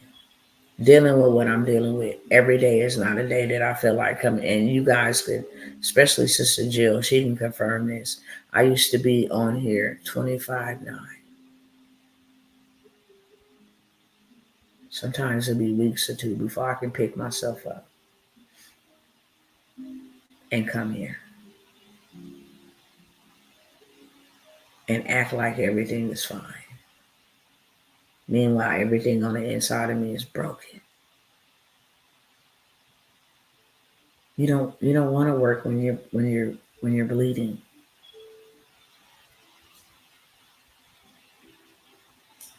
And then when you get on here and you share, like, I'm really sad about my sons. Well, you're supposed to be a woman of God. You ain't supposed to be grieving. They in a better place anyways. You know what I'm saying? We tired of hearing about your son. We tired of saying, now I got to go through that. So now I don't talk about it. And the lady who did the chart, she wasn't the only one. Oh, it was like 5 or 6 of them. 7, 8, 9, maybe 10, 11 of them. I just had a group in February. A whole group. A group. Can you believe that? A whole entire group. They said we're going to go sign up and steal all her information. I got the screenshots because somebody told on them. We're going to go steal all her information. We're going to all get in. We're going to steal it. We're going to download it. We're going to do whoop-de-whoop. And then they all came back and said, yeah, they all had the same lingo. Your program is amazing, but at this time, I don't know if I'm gonna be able to keep up, or if I can, really do this. They all had the same.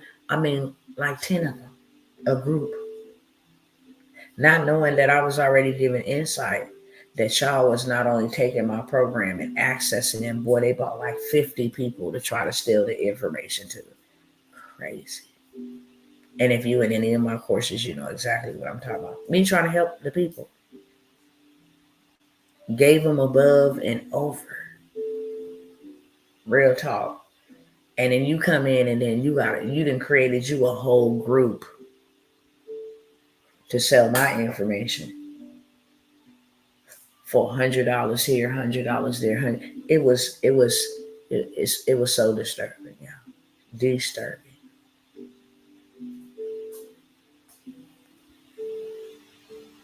But I don't come out here and y'all know what this person did, whoop-de-whoop, blah, blah, blah. Y'all don't ever know what Dr. T is going through because I'll never tell y'all. I bear it like a strong soldier. But that's why I'm coming by here tonight. I've been so strong that being strong has hurt me more. Trying to be strong, and I need some help. Okay. So I have programs in the AI space. You want to do $10,000 in the next 30 days. I got you covered. Okay. I figure they can't all stop us. You shut me down, but now we got Jill doing it, right? Okay, we try to come for her. Now we got Kimber doing it, okay? And then you try to come for her, then we got so-and-so doing it. You can't stop us all. You cannot stop us all, and the movement will continue to move. If you come and you attack me, and I'm the movement maker, and there's nothing else in place, nobody else in place to keep the movement going, then you stop the whole movement. That's not going to happen on my watch. I'm not going to go down as one of them victims. As much as I respect Emmett Till's mother, and I've learned a lot about her through her fight for her son, she died with no justice. That will not be my portion. That will not be my portion. A lot of Dr. Martin Luther King's family, what justice do they got? People he fought for freedom, they still ain't free. And many of them don't want to be free. But they lost their loved one. They lost time. They lost the life that they could have had he just minded his own business and didn't fight for equal justice for every. No. Louis Farrakhan and all them other ones that lost their life, leaders who cared about others more than they cared about themselves. I need y'all help, okay? That's the least y'all can do for me. It's the least. In real life. You don't know how much it would mean to me to be helped when I need it the most, okay? So I have programs.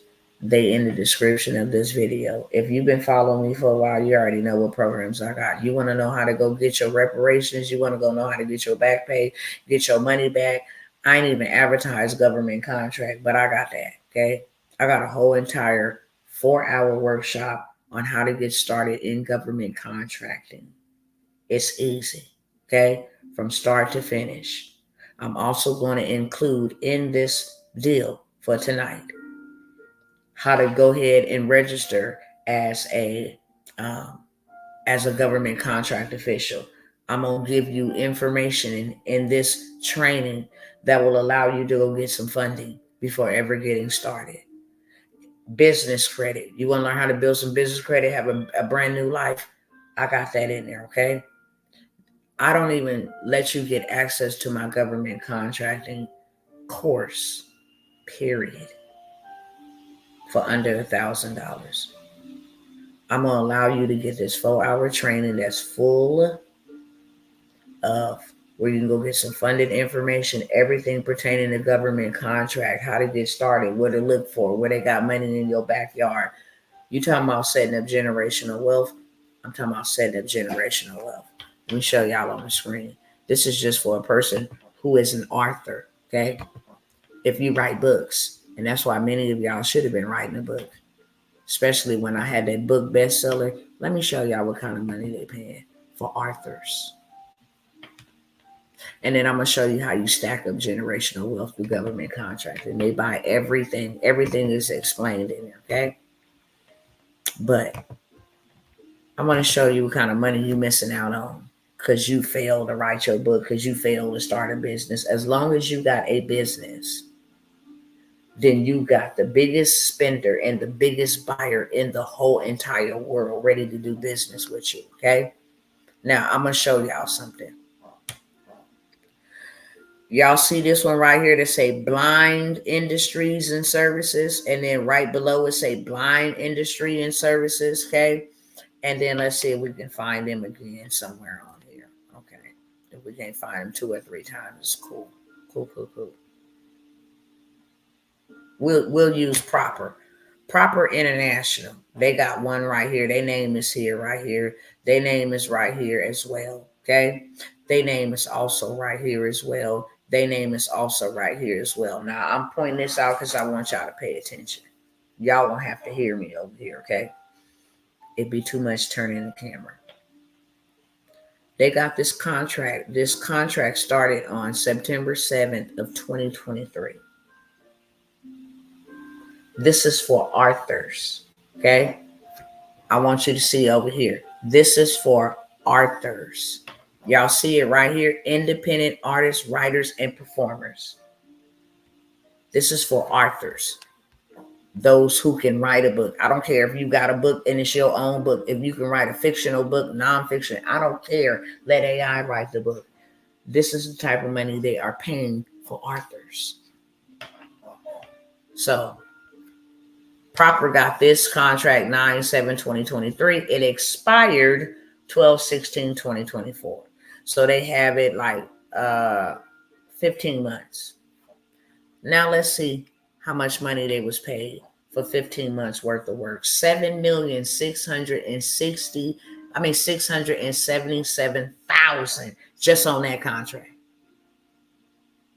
Then they turned around and they got one July 18, 2023 that expired July 22nd, 2024 for a year worth of work. They did another $3 million. They got $10 million for 1 year's worth of work. Okay. And then you come down here and they say, wait. They got one in 3/15. They got one in 7. I mean, they got one in 3/2023, 7/2023, 9/2023, and 11/2023. Okay.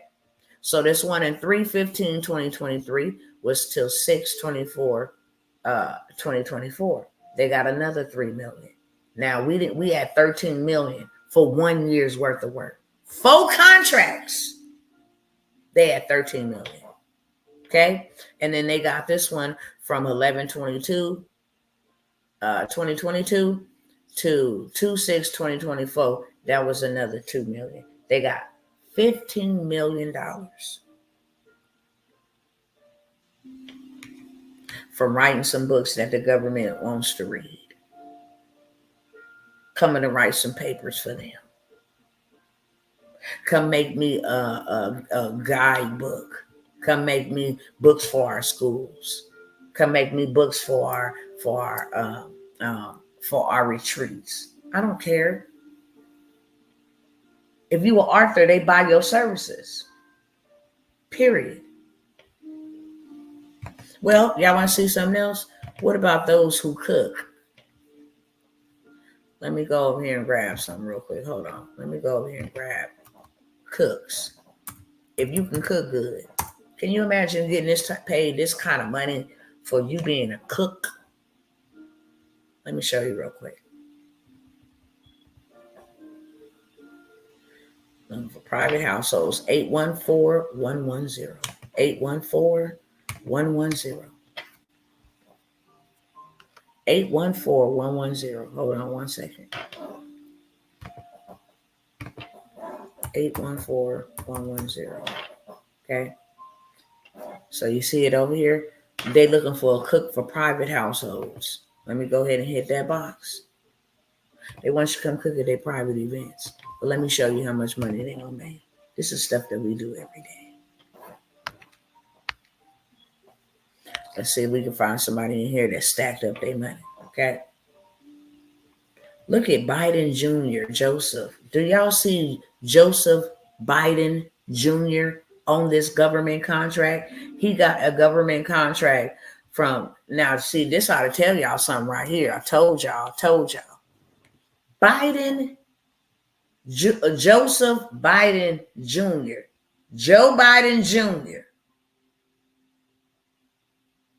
This ain't even Hunter. This is Joseph Biden Jr., the president, got a contract May 6, 2014 to September 30th, 2017, and got paid $92,400 for providing private meals.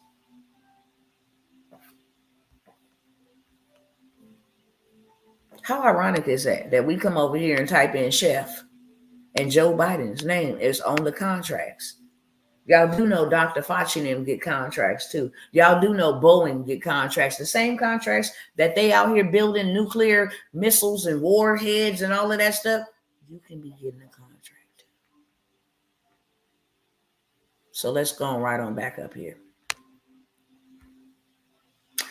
Let's see if we can find the shortest contract. The shortest one.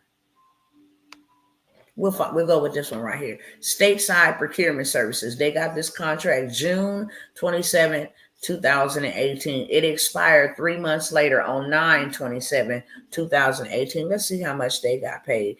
$84,000. $84,000 for 3 months worth of service. Cooking meals. Period. That's a cook. Okay. So I have the government contract. How you can get started, where the money is at in your backyard, the city officials, the parks and recreation, the schoolhouses, the ISDs, the school districts, the colleges, where you can go get you some money without even being a federal contractor. That's in there. Okay. And walking you through the SAMs, how to register. Because I'm doing this, because I need the resources to push forward this movement, and I'm not going to beg nobody. See how I asked everybody and 2 people said, I will donate. That's why I will never come here begging. Never. But in exchange, you can give me $250 tonight only to get access to that information. $1 trillion information. Why I tell y'all to start a transportation company? Because they got contracts for you, baby. You don't even got to have a diesel. You don't got to have no fleet. You ain't got to have nothing. You're doing dispatching. That's called logistics. Oh, okay. We're going to take a NACE code and we're gonna take one business and we're going to get 7 streams from them. Start up our transportation. We're doing logistics. We're doing freight brokering. There's a contract for that. Okay. We doing hauling local. That's a contract for that. Long distance. There's a contract for that. Oh, we got to do our paperwork. We got to do communications. We got to do filing our paperwork. We got to do accounting. There's a contract for that. Okay. So government contract is where it's at. I paused the push on government contract because I saw that a lot of their contracts was going for the new technology, IT, the cybersecurity, AI. So it's like, okay, I got to learn this and then teach these people how to use this so that the government can go back and buy it from them. So now you get access to that. My husband has some bona fide deals on his transportation, how to get started with a non-CDL. You want to get some, it's going to be hurricane season. They're going to be looking for somebody to deliver them water. You ain't got to do it. That's why you need to get access to that information because you'll know how to use the middleman method. I control the contract. I'm not out here working no more. I done retired myself. I'm going to go ahead and get Menendez Trucking Company. They're going to deliver it. I'm going to pay them. Okay. The contract's for $500,000. I'm going to give them $250,000. I'm going to pocket $250,000 for just making a connection. It's called the matchman, the middleman matchmaking method. Okay. You get to learn all of that. But have a business so you can sell them some services. They buy clothes, they buy e-commerce, they buy drop shipping, they buy eyelashes, they buy wigs, they have people in prison, they have people in psychiatric hospitals, they buy t-shirts, they buy flip-flops, they buy socks, they buy tuna, they buy bread, they buy eggs, they buy milk, they buy Xerox copying, they buy you taking their stuff from one place and putting it in the storage, they buy transportation, they buy everything, okay? So he has some deals on transportation. If you want to get some big bucks from the government, that's the place to be. Transportation. It ain't gonna never go out of business. Never. As long as the earth remains, they're gonna need transportation. People, products, and services gonna need to be transported. That's why I always come to y'all. I don't bring y'all no 9 to 5 type of stuff. No, I'm gonna bring you something that's evergreen, that's gonna make you money all year long. Why you think I jumped ship and said, let's get on this AI so that you can learn how to do it, sit from home. They come with another pandemic. They come with anything, a recession. I can do this from the house, period. I ain't got to endanger myself. I ain't got to risk my family. I ain't got to do nothing. I ain't got to worry about if my business, this business is going to go out. I'm going to have to work tomorrow. No. Everything and anything that I got available, it's in the description below. And I got a lot of stuff available. I just showed you how much they pay for authors. Y'all should have been jumping on that book's bestseller, right? Because I know how to write a book in a day or less. Just imagine that. Can you write a fictional book about a woman named, I sure can, give me the details. Now, ChatGPT, can you go ahead and write this book about a woman named Susie who grew up in New York, blah, blah, blah, blah, blah. That thing could be written for you in a day. How to outsource it, how to pay somebody $5 to do it for you. Okay. You want to get into any of my mentorships. You want to do 10K months in the next 90 days. All of that stuff is on sale. You want to learn how to make money on social media without ever showing your face. The YouTube, I done showed y'all how they doing 5,000 to 83 million a month from a faceless YouTube channel. I know how to make money. Money is not a problem. Okay.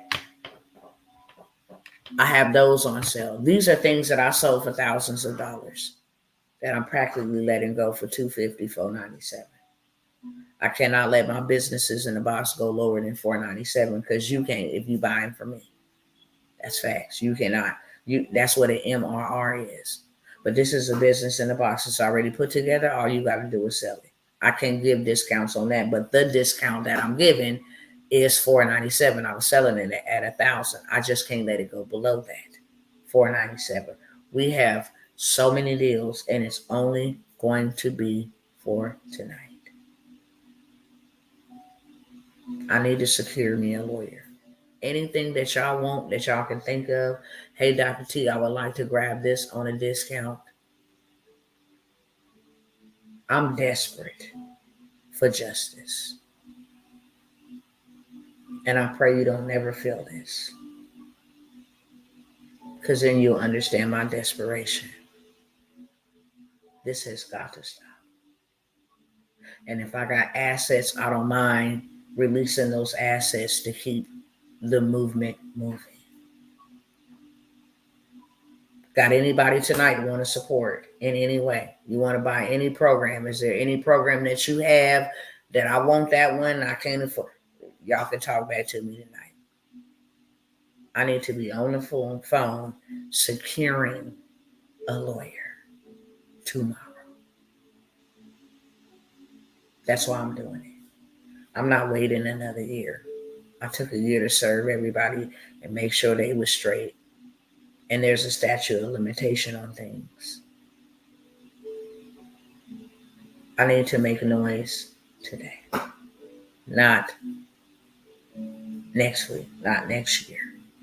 There's some things that I need to put into play immediately before I'm not able to do that. That's what I will say with that. I need action now. Nobody? Y'all just been sitting here listening to me? Nobody.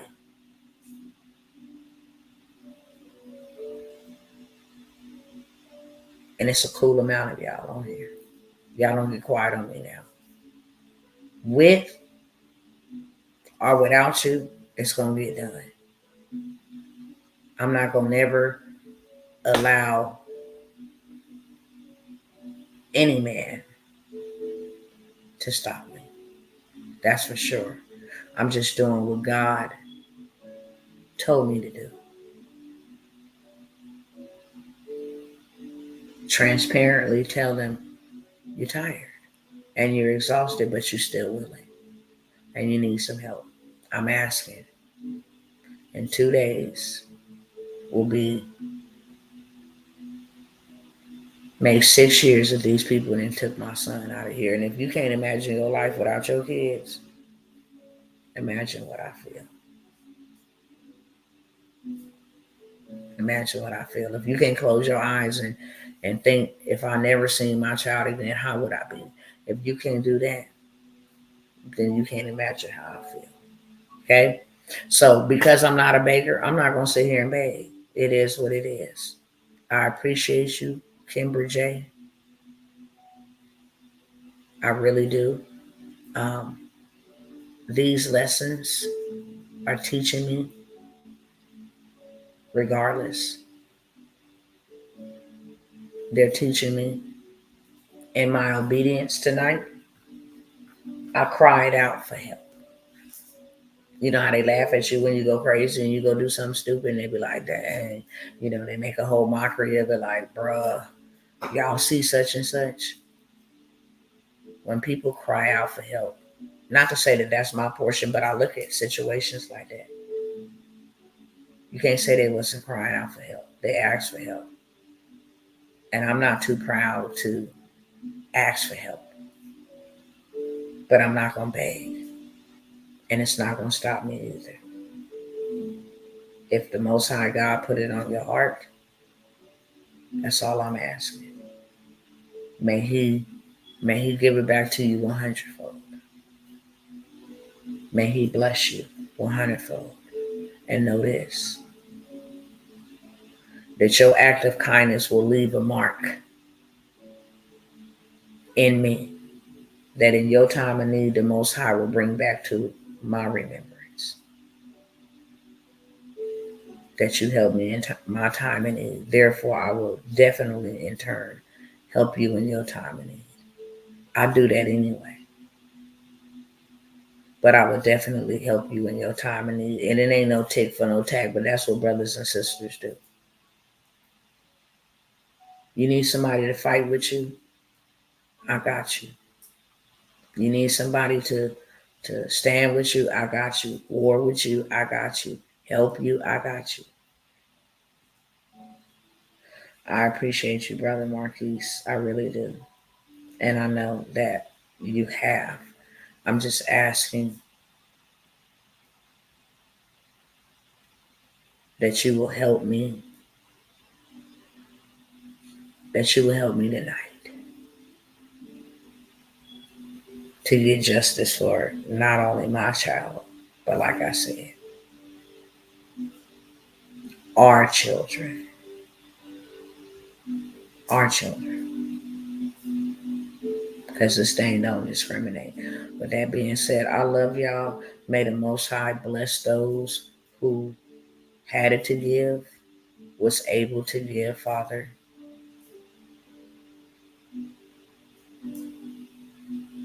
I still don't know why you called me to this, but I'm willing, and I still give you a wholehearted yes. And I'm going to ask that you move upon the people,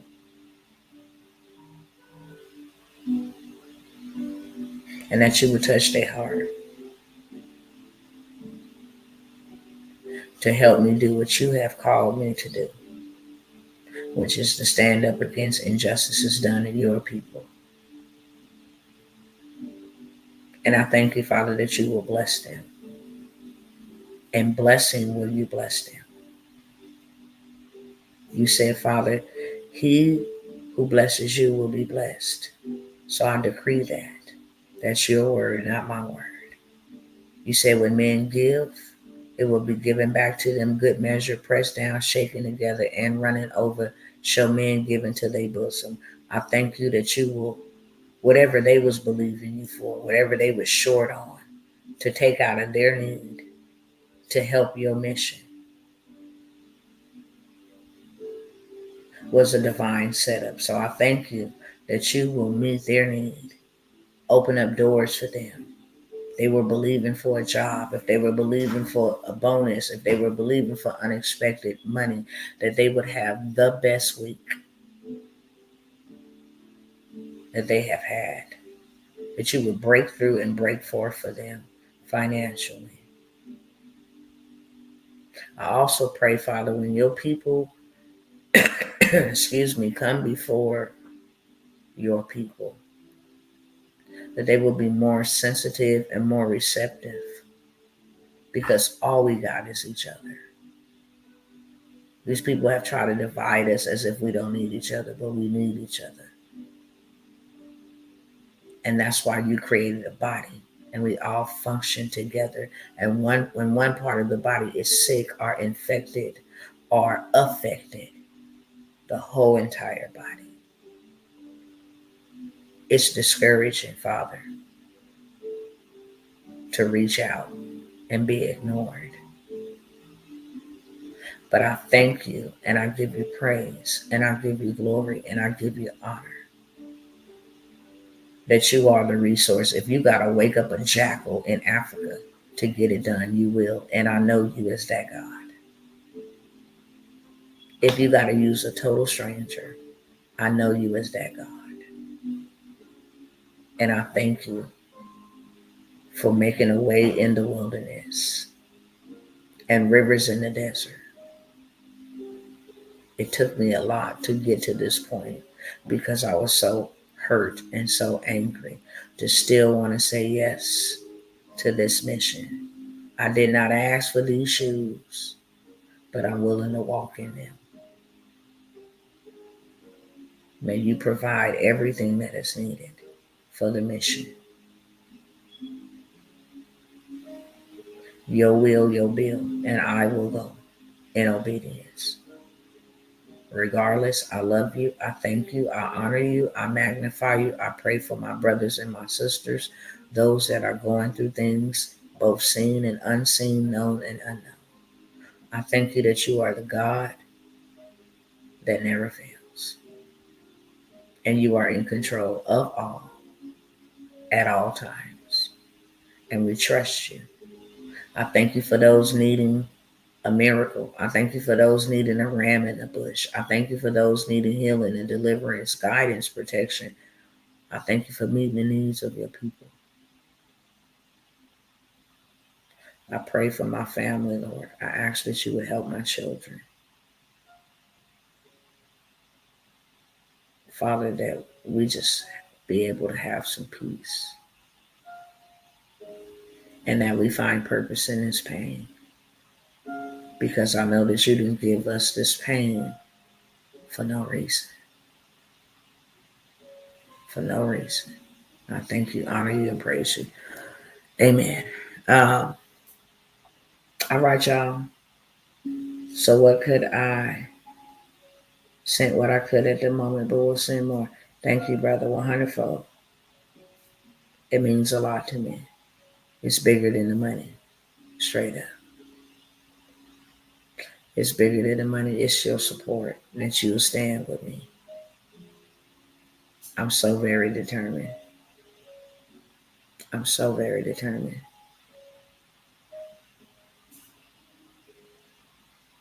to not let none of their blood cry out from the ground. I will do the work of the master, and I will expose and uncover every corrupted injustice that's been done. Straight up. I don't have nothing to lose. But the support, Moses needed somebody to hold up his arms. He got tired while he was fighting, but he still won the battle as long as he had somebody holding up his arms. That's all I'm asking for. That's it. I love y'all. Is the transportation from the last live still available? Whatever I mentioned to you is available. Okay. Now tomorrow when I show up, Dr. T, I'm not able today. Did get the 200K program this month. I will get another program by the end of the week. Regardless of the price, I would now if I could. Thank you, beloved. I appreciate you. I really do. Uh, and I'm praying for your finances to turn around. God knows your heart. I'm praying for favor with approvals, whether you resell it. I'm praying for favor, and I'm believing you will testify of that favor that was given unto you. I appreciate you. Did I see any other questions? They do it for the Do It For You Faceless YouTube is no longer available, correct? I did join a subscription a couple months back. Definitely interested in the Faceless. It's not available, but like I said, I'm desperate. I'm so desperate that I will not let this Thursday come by and it just cripples me. I've been out of commission since like the 7th. I will not let this be my portion this time. I'm going to move and I'm going to stand tall and I'm going to take my people with me on this one. I'm going to sock the crap out of Satan this time. That's what I purpose to do. So I may be willing to open that up, even though I said I didn't want to do that no more. Usually when I say the programs is gone, they gone. But again, if you want to get signed up with that program, it'll have to be tonight. And then I will do it for you. And that's because I'm not taking a whole bunch of other people on that project. Okay. I do have some. I will build out your own book. If you want a book built out for you, I have a program for that too. If you want an ebook, I don't care what it is, get it up on Amazon, get you some rapid revenue. You ain't got time to build it or whatever the case may be. If you want a digital business built out for you, I got a whole bunch of stuff. Okay. It's in the description of the comments. If you don't see it there, email me. My information is on the screen. Again, y'all, I'm going to go ahead and go. It's 11:29. It'd be late, but y'all got to understand. I got them twins and Redeem and life be lifing. So it's usually when they go to sleep that I'm able to come here and sit down and talk to y'all. Dr. T, I need to play for getting 25,000 credit card over the phone.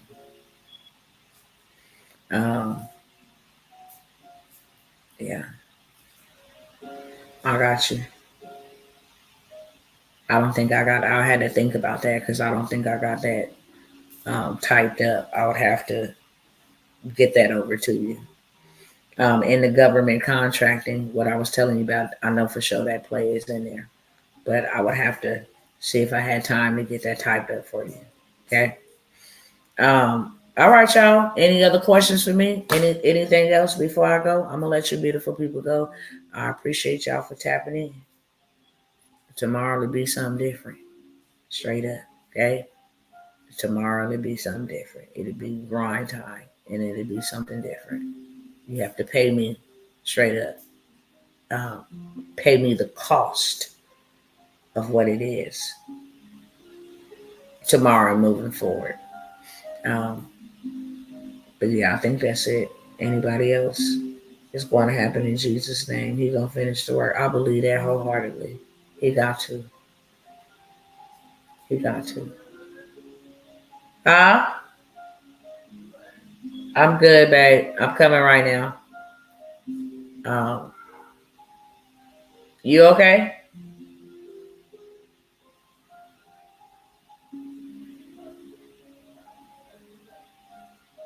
You need help? Huh? Let me go check on my husband, y'all. Bye.